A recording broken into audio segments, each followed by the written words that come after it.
If you weren't already aware, then Mrs. Sticks and I just recently started streaming MMORPGs over on Twitch about 3, maybe 4 times per week. We're going to be moving through several different MMOs per month with you guys, with our community, in an attempt to bring much deeper, much more community-driven reviews on MMOs and how they're currently doing in 2020. So if you're interested in joining us or potentially even being in a video yourself, make sure to follow us over on twitch.tv/MMObyte. We would honestly love to have you accompany us through all of these games. And honestly, we're going to actually be live streaming probably a few hours after this video goes live. So you're completely in luck if you want to come on over and participate. Otherwise, we have yet another week filled with MMO news for all of you. Lots and lots of juicy news that will no doubt whet your appetite just a little bit. So stand up, stretch out those muscles a little bit, and let's jump into another weekly bite of MMORPG news.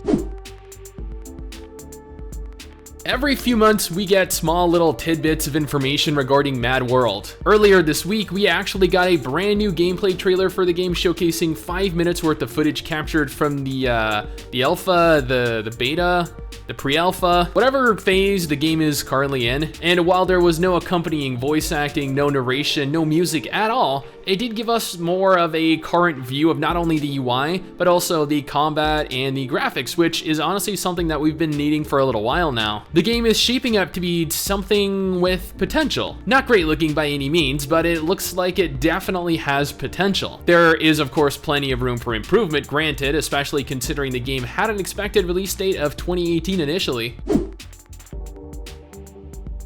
Astellia has had its fair share of both success and failure over the last year, and while the South Korean iteration of the game has shut down, the North American version has continued to live on. However, as of last month, it seems as though the North American publishers who have been in charge of the game all this time are no longer managing it, instead allowing for a completely different studio, Studio 8, to take over. This was an interesting direction to take the game, and I'm not sure it's honestly for the best. Nevertheless, all we can do is wait and see what happens and hope that the game doesn't shut down anytime soon. Or if it does, that at least we get more time out of it.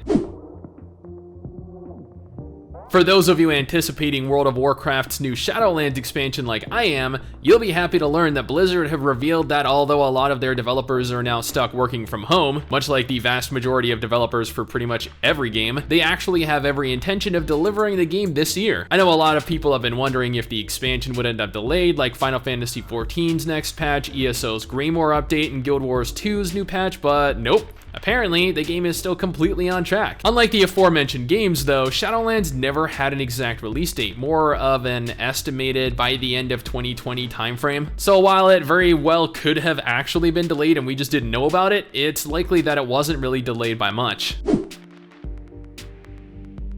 Now, if you have been keeping up with either the channel or Chronicles of Elyria in general, then you would be well aware of how bad the state of the game currently is. It went from being developed by a fully staffed team to, whoops, we're shutting down the entire team and ceasing development altogether in a mere matter of days. However, after the mass amount of negative press they got for that, they seem to have completely changed their tune, stating now that they still have every intention to deliver the game and that they always plan to, contradicting their initial statements. So here we are with the team consisting of one guy and a few part-time potential staff pitching in when and if they can find the time to, promising to deliver the game eventually, begging for backers not to take them to court. Yeah.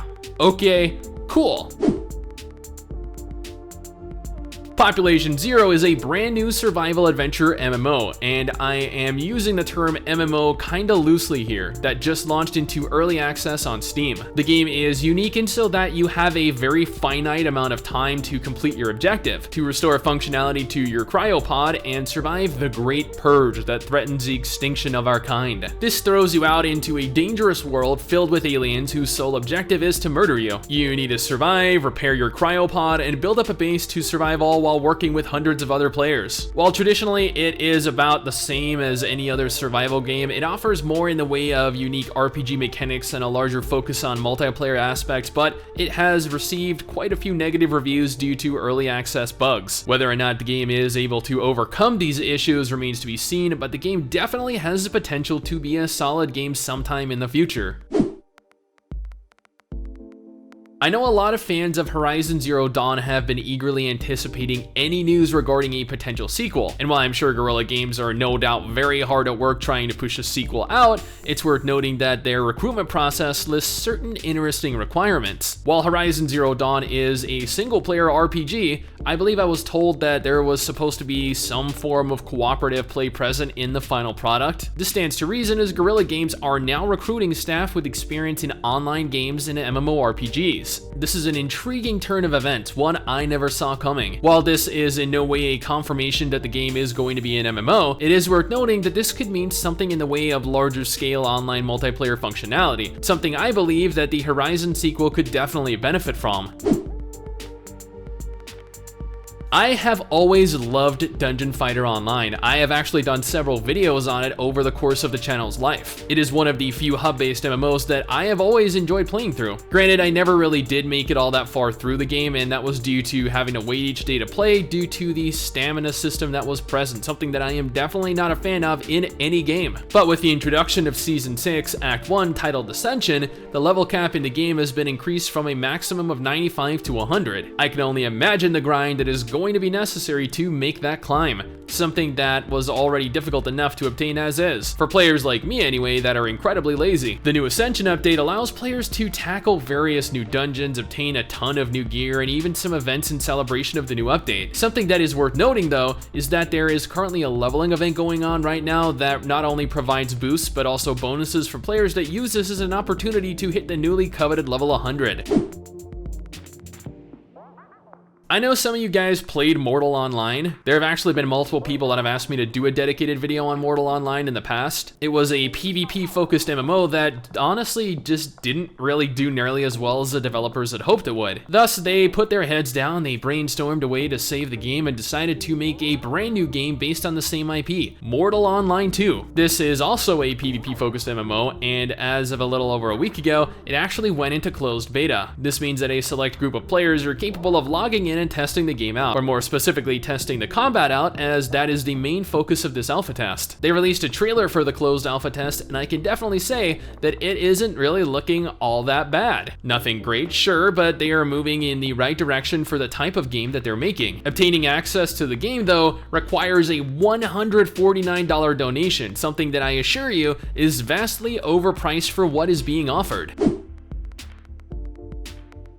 Genshin Impact recently completed their latest closed beta, allowing for thousands of players to get in-game and experience everything firsthand. General reception was very positive, with players claiming that the game was beautiful, the world was large and filled with life, and that combat was immensely fun. However, the issue players found with the game was that after rushing to endgame as fast as they possibly could, there was a lack of content, as if bypassing the majority of the game to hit the no doubt repetitious endgame would somehow fill them with a plethora of things to do. Hugh Tsai, the producer of Genshin Impact, went on to state that the Genshin Impact team, which has over 500 in-house developers working on the game, is hard at work at making sure that there will be a surplus of content to consume when the game goes live, hopefully sometime this year. Not only that, but they're also working on adding in additional dungeons, land masses, characters, and realistically any other content they can think of. From what I can tell, the team over at MiHoYo are putting in a lot of effort making sure that this game is a quality title upon release. For those of you that have been eagerly anticipating the newest Guild Wars 2 update, you'll be happy to learn that while the team and game's voice actors are in fact quarantined, the patch and all of its content is still moving along with its release. Or has it already been released? I feel as though it's expected to release sometime this week, as this is actually being written up and recorded during the week as opposed to on the weekend itself. Nevertheless, the newest Guild Wars 2 update will not feature any voice talent initially, with the entirety of the update being exclusively text-based due to the aforementioned voice actors being quarantined. However, after they're allowed to continue to work within the studio once again, ArenaNet have confirmed that voice acting for the game will be recorded in full and applied after the fact to the content already in-game. So if you're hurting for content, if you're hurting for things to do, you can go ahead and participate in the content knowing that it is in an incomplete form, or you can wait and play through it with full voice acting once it's finished and ready. I know a lot of people have been complaining about this, but honestly, no game is worth that potential risk.